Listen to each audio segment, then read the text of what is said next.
Across India at this time is the celebration of Ganesha, the elephant-headed god. There are many sects of Hinduism, but almost all revere Ganesha. There are many gods and goddesses, and the relationships to each other are very complex because they often change forms in different stories. But ultimately, all are part of Brahman, the universal self.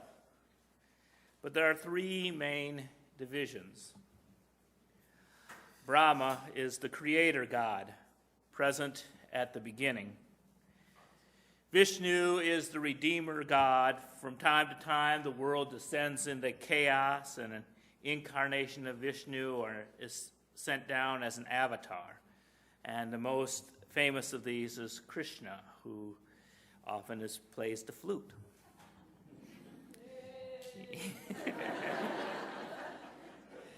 Shiva is the destroyer god. However, he's not the most destructive in his family. That title goes to his wife Durga, also known as Kali. She rides the tiger wearing a necklace of skulls and has many arms, each one wielding a sword. When something needs to be destroyed, when someone really deserves a whooping, a beatdown, Kali is who you call. Ganesha is part of the Shiva family. He is the destroyer of obstacles. He is much more temperate than Kali, for he is also the lover of wisdom. Now, he's not actually a son of Shiva. He was created by Shiva's wife, Parvati. Now, Parvati is a form of Kali takes when she's not on a rampage, kind of like the Bruce Banner to the Incredible Hulk. Parvati is said to be the perfect woman, perfect in every womanly manifestation. And in order to protect her modesty while she was taking a bath, she created Ganesha out of dirt as a child to stand guard at the door.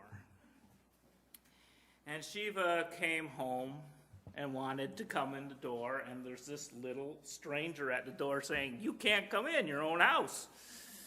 And Shiva, having those destructive tendencies, chopped off his head, which made Parvati mad, and she said, "Look what you've done to my son," and you don't like to make her mad. And because when Mama's not happy, nobody's happy. Especially when Mama's other form is Kali.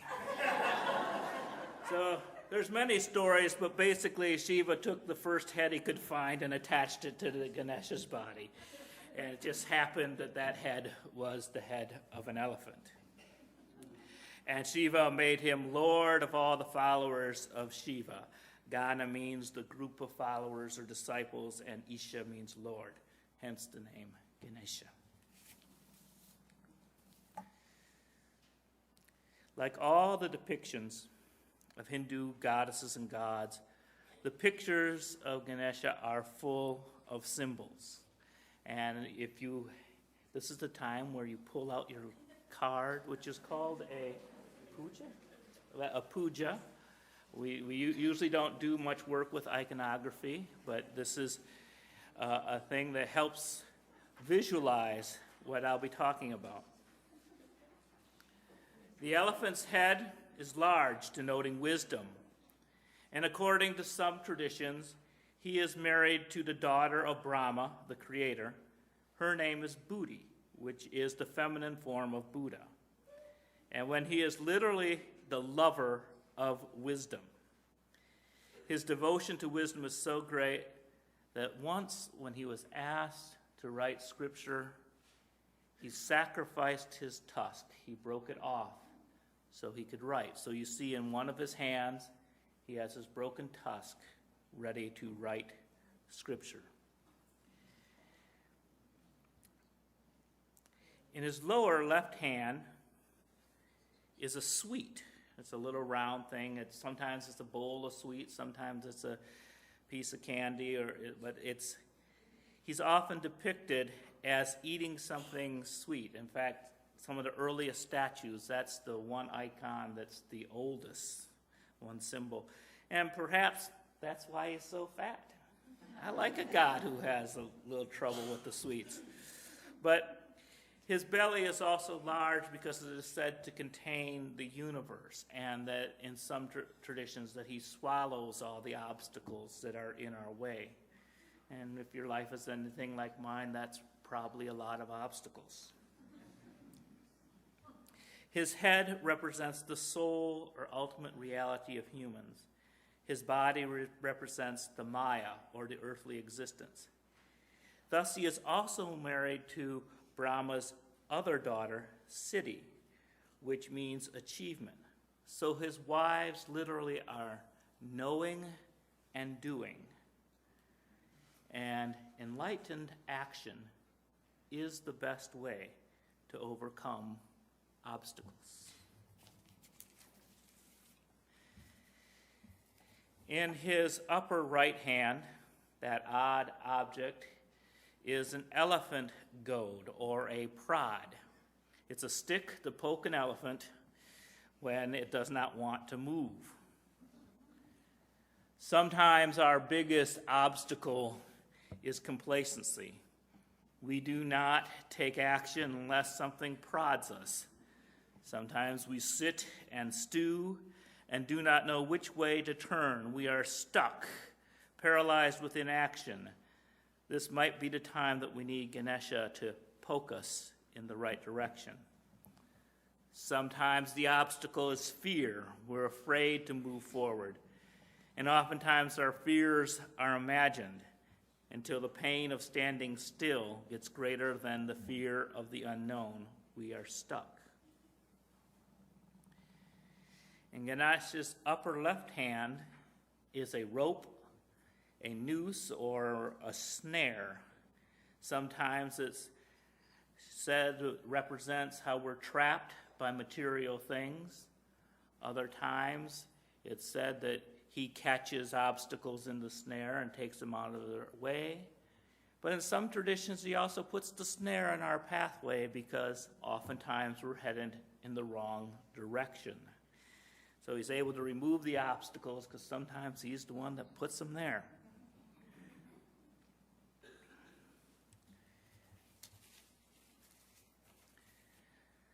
The final symbol is his trunk.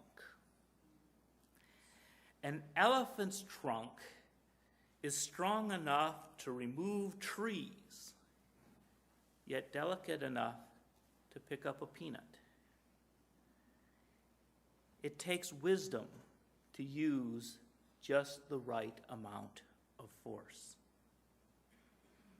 If your only tool is a hammer, then everything begins to look like a nail. The goddess Kali has only one speed: utter destruction of everything in her path. Sometimes her solutions are worse than the problems she solves. So let us try to be like Ganesha, and let our actions be tempered with wisdom, so you remove only the obstacles and leave the sweetness of life to be tasted. One thing that is not on your puja card is his companion, or his mount. If you look at Hindu iconography, you often see the gods and goddesses sitting on a lotus flower, or Kali rides a tiger, Shiva rides an eagle, Vishnu rides an eagle, and the mount is a symbol, an adjunct to their power, and so what is Ganesha's mount? A rat. One of the most powerful gods rides upon a tiny, despicable vermin. And there are two aspects of this. The first is humility.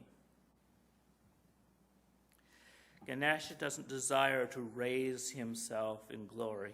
He does not mind, being an overweight man with an elephant's head riding precariously on a rat. Sometimes we take ourselves too seriously, and that is our greatest obstacle. If we try to take ourselves lightly, we may only need a mouse to move us along. Another aspect of the rat is that it's under Ganesh's control. Rats are sneaky and deceitful, eating crops, spreading diseases.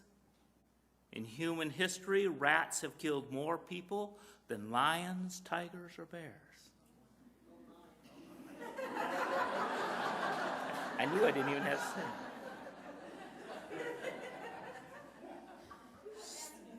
I was. Sometimes it's the little things that eat away at our lives.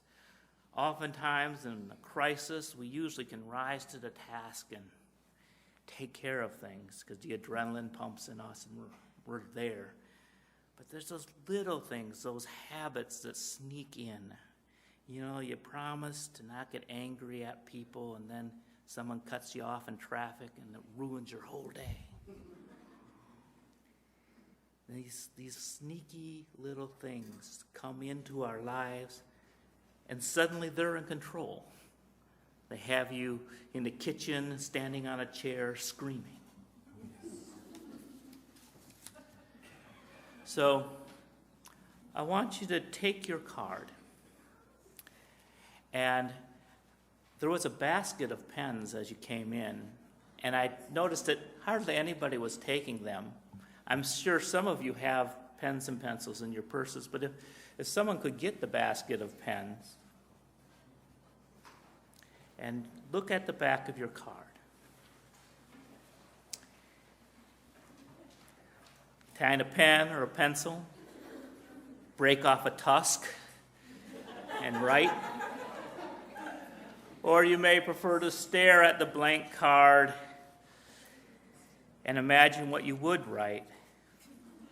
The page is blank, full of unlimited potential. Writing is wisdom put into action. Booty and city are your companions.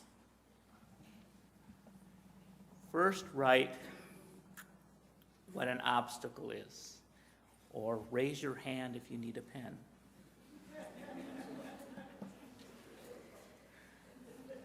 Think about what you write.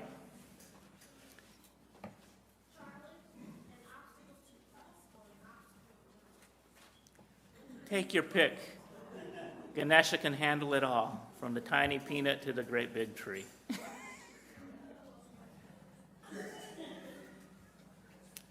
And then, what is the snare? What is the snare that has you stuck, that keeps you from moving this obstacle or moving yourself? And what is the prod that you need? Is it somebody pointing a finger, or do you need an electric cattle prod? What do you need to move out of this place that you're stuck? And then think of the rats. How do little things humble you? And what do you do to control those little things that trip you up?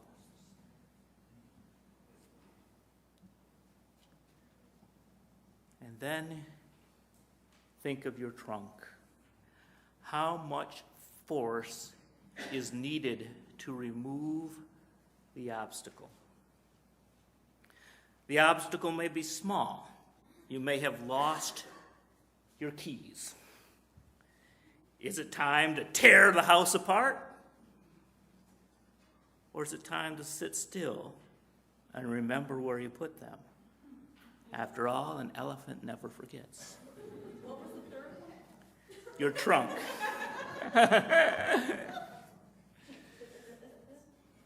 might be the obstacle.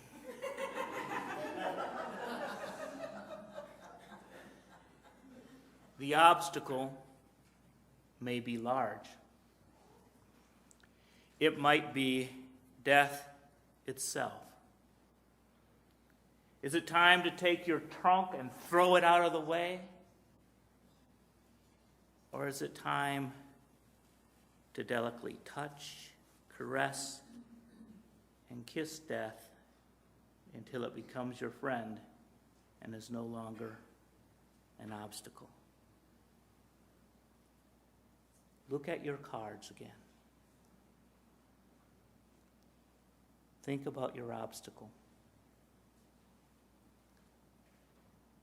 Think of the snare that has you stuck.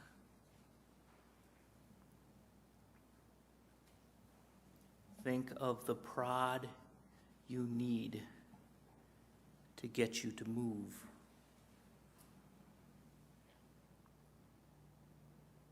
Think of the sweetness that you seek. What are the little things that humble you, and how do you control them, rats? And your trunk. How much force is needed to remove the obstacle? I'm just going to give us a little time to write.